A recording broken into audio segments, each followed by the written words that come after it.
السلام علیکم ورحمۃ اللہ وبرکاتہ۔ ناظرین کرام خوش آمدید کہتے ہیں آپ کو۔ سورہ توبہ کا ہم نے مطالعہ شروع کیا اور اب مطالعہ آگے بڑھا رہے ہیں سورہ توبہ کی آیت نمبر 25 سے۔ اب کیونکہ سورت کے درمیان سے تلاوت ہم شروع کر رہے ہیں تو بسم اللہ پڑھی جائے گی انشاءاللہ۔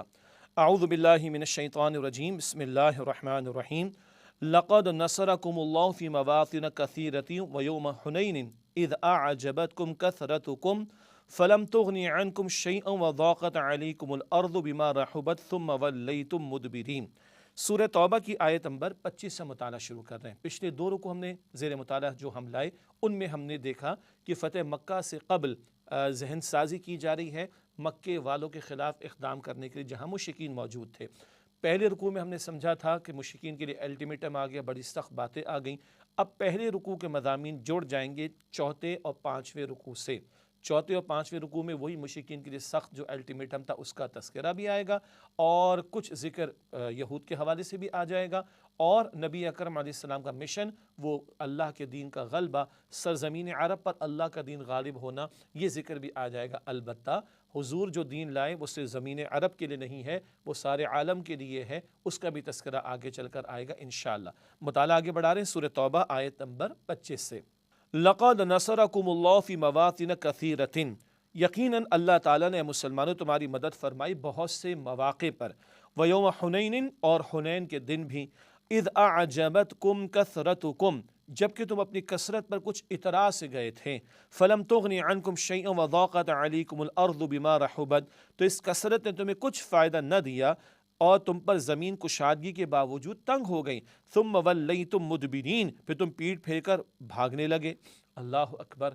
یہ ہے غزوہ حنین کا بیان، فتح مکہ کے بعد کی بات ہے، اور یہ مکہ اور طائف کے درمیان کا علاقہ، قبیلہ حوازن کے لوگ یہاں پر موجود تھے، اور اب مسلمانوں کی تعداد ایک رائے کے مطابق 14,000 کے لگ بھگ ہے۔ 10,000 کا لشکر تھا فتح مکہ کے موقع پر جب حضور مدینہ شریف سے مکہ مکرمہ تشریف لائے۔ اب نئے لوگ اسلام میں داخل ہو رہے ہیں اور بہت کثرت سے داخل ہو رہے ہیں، وَرَأَيْتَ النَّاسَ يَدْخُلُونَ فِي دِينِ اللَّهِ أَفْوَاجًا کی بات ہے، تو اب بالکل نئے لوگ ہیں، اور ان کا خیال یہ تھا کہ جب مسلمان تھوڑے ہوتے تھے کافر زیادہ ہوتے تھے، مسلمان تب بھی غالب آ جاتے تھے، آج تو ہم ہزاروں کی تعداد میں، آج ہم غالب آ جائیں گے۔ تو اول مسلمانوں کو تھوڑا سا نقصان پہنچا، اور حوازن کے لوگوں نے خوب تیر برسائے مسلمانوں پر، اور ایک بھگدڑ سی مچی ہے اس کی طرف اشارہ ہوا۔ بتایا جا رہا ہے کہ تمہاری نگاہ تعداد پر، قوت بازو پر، اسباب پر نہ ہو، تمہاری نگاہ اللہ سبحانہ وتعالی جو کہ مسبب الاسباب ہے اس پر ہونی چاہیے۔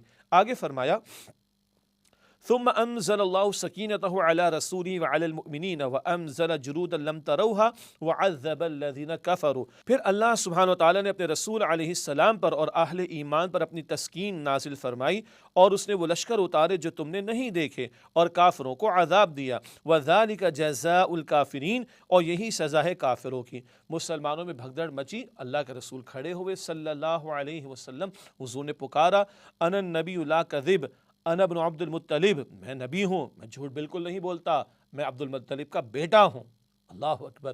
حضور نے پکارا، پھر صحابہ جمع ہوئے حضور کے پاس صلی اللہ علیہ وسلم، معاملہ پلٹا، اللہ کی مدد بھی آئی، فرشتے بھی اللہ تعالیٰ نے بھیجے، جیسے کہ فرمایا کہ وہ لشکر اتارے جن کو تم نے نہیں دیکھا، اور اللہ نے کافروں کو عذاب دیا۔ بتا یہ دیا گیا نگاہ اسباب پر نہیں، مسبب الاسباب پر رہے۔ اور وہ جو کفار کو الٹیمیٹم دیا گیا، بتایا جا رہا ہے کہ تمہارے مقابلے میں اللہ تعالیٰ کافی ہے نبی علیہ السلام اور اہل ایمان کے لیے۔ کافروں کو اللہ نے پہلے بھی عذاب دیا، اور اب بھی اگر وہ ڈٹے رہیں گے تو اللہ کے عذاب سے بچ نہیں سکیں گے۔ وذالک جزاء الکافرین، اور یہی سزا ہے کافروں کی۔ ثم یتوب اللہ من بعد ذلک علی من یشاء، پھر اس کے بعد اللہ جس کی چاہے گا توبہ قبول فرمائے گا۔ واللہ غفور رحیم، اور اللہ تعالیٰ بہت بخشنے والا، نہایت رحم فرمانے والا ہے۔ توبہ کا آپشن موجود ہے، ایمان لے آؤ، بخشش ہو جائے گی، مسلمانوں کے برابر کے حقوق مل جائیں گے۔ اب پھر مشرکین کا ذکر۔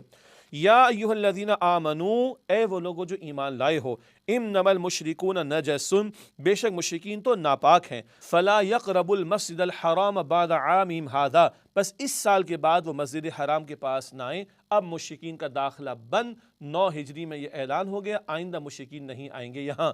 وَإِنْ خِفْتُمْ عَيْلَةً فَسَوْفَ يُغْنِيكُمُ اللَّهُ مِنْ فَضْلِهِ إِنْ شَاءَ، اور اگر اے لوگوں تمہیں محتاجی کا ڈر ہو تو اللہ تمہیں جلد غنی کر دے گا اپنے فضل سے اگر وہ چاہے گا۔ ان اللہ علیم حکیم، بے شک اللہ خوب علم رکھنے والا، حکمت والا ہے۔ ایک سوال آ سکتا تھا، نئے اسلام لانے والوں کے ذہن میں بھی آ سکتا تھا کہ اب تک تو 360 بت رکھے ہوئے تھے، سارے عرب سے لوگ آتے تھے، نذرانے پیش کرتے تھے، چڑھاوے چڑھاتے تھے، خوب پیسہ ملتا تھا، بڑی اکانومی چلتی تھی۔ اب اگر بتوں کا صفایا ہو گیا اور یہاں مشرکین کا آنا بند ہو گیا ہے تو پھر یہ تو بڑا مسئلہ پڑ جائے گا، اکانومی کا مسئلہ، جیسے ہم بھی سوچ رہے ہیں معیشت کا بٹا بیٹھ جائے گا۔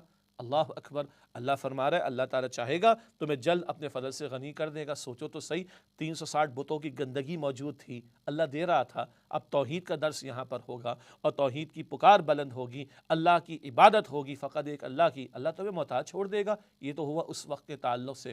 آج ہمارا مسئلہ کیا ہے؟ او جی سود کا خاتمہ کر دیں گے، اکانومی کیسی چلے گی؟ سبحان اللہ، اللہ پر ایمان نہیں ہے، حرام کے ساتھ اکانومی چلے گی ہماری، ہاں برکتیں آنی ہے، پھر ہمارے ہاں رحمتیں آنی ہے اللہ تعالیٰ کی۔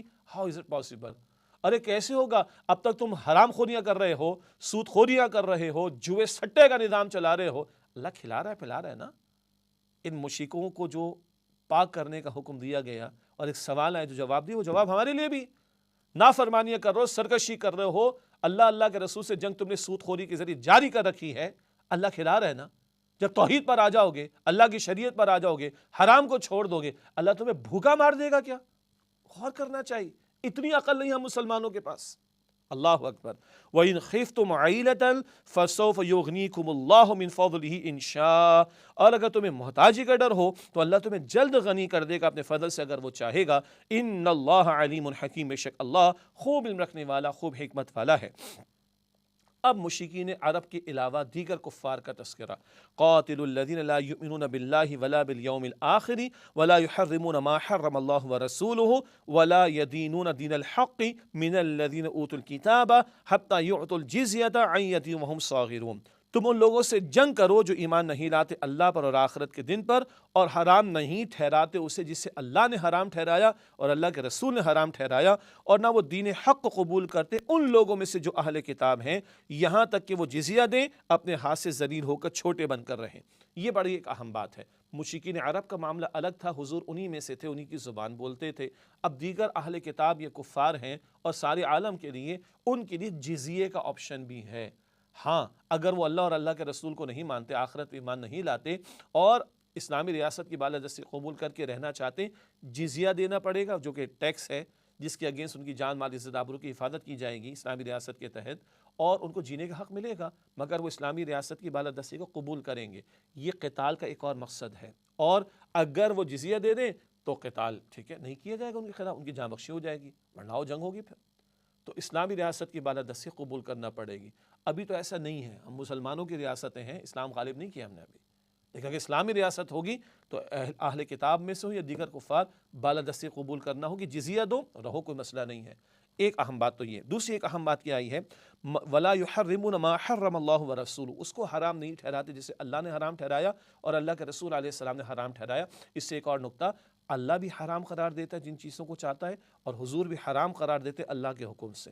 یہ بات سورہ اعراف آیت نمبر 157 میں بھی ہے، یہاں پر بھی آ گئی۔